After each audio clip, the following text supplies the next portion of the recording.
ओडिशा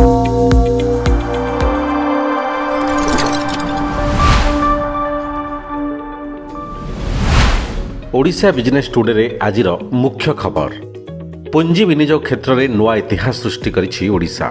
23 रु बेंगालुरु को उड़िबो star air विमान। देशर फार्मा हब हेबो ओडिशा। राज्य रे निर्माण हेबो 4टी नुआ बंदर। गरीब कल्याण अन्न योजना पई अधिक 180 कोटी व्यय हेबो।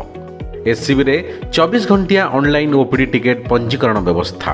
प्रति मासरे पीएम सूर्यघर योजनार समीक्षा। सचेतनता पई लिफलेट और पाम्पलेट बंटन। आउ शेषरे जीवन में रूपांतरण आणुछि टीपीसीओडीएल। एबे विस्तृत संवाद।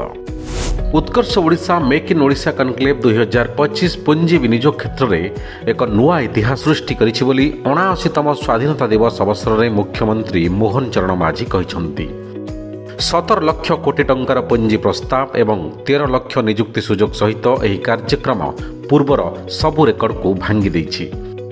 गत 6-7 मास मध्य ओडिशा रे 60 रु अधिक शिल्प स्थापन करा जाई 1,80,000 कोटी रु अधिक टंकार पुंजी विनियोग होई परिछि। एहा द्वारा 1 लाख रु अधिक निजुक्ति सृष्टि हेबा निश्चित होई परिछि। बेंगालुरु और झारसुगुड़ा मध्य आसंता 23 तारिख ठारू द्वितीय विमान चलाचल करिवो।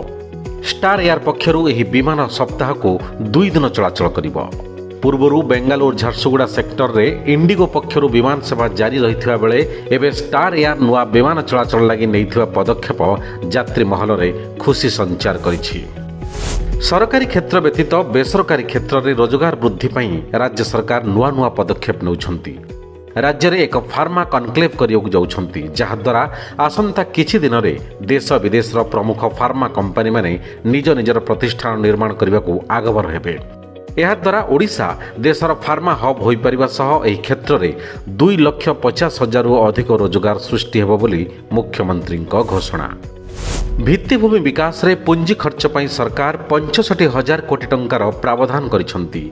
राज्यर बंदर भित्तिभूमिर विकास पई मध्य उद्यम जारी रहिछि।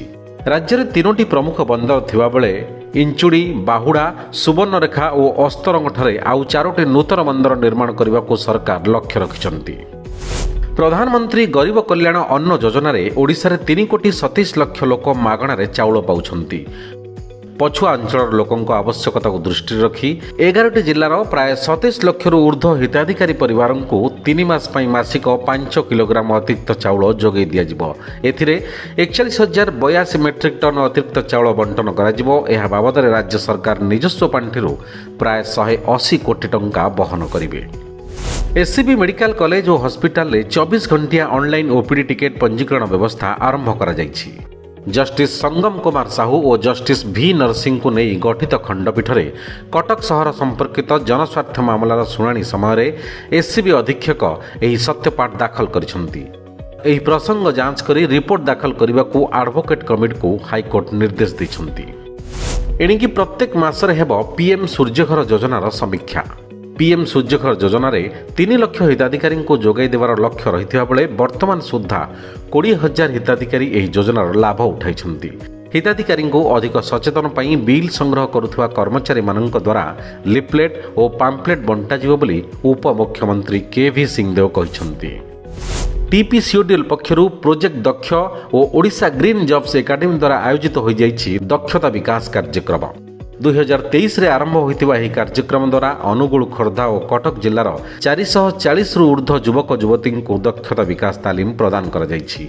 एही सीएसआर कार्यक्रम स्थानीय महिलांक समेत युववर्गों को सशक्त करिबारे एक बड़ भूमिका निर्वाह करियो बोली TP central Odisha distribution limited रो सीईओ अरविंद सिंह मत दैछंती। It's all of your business.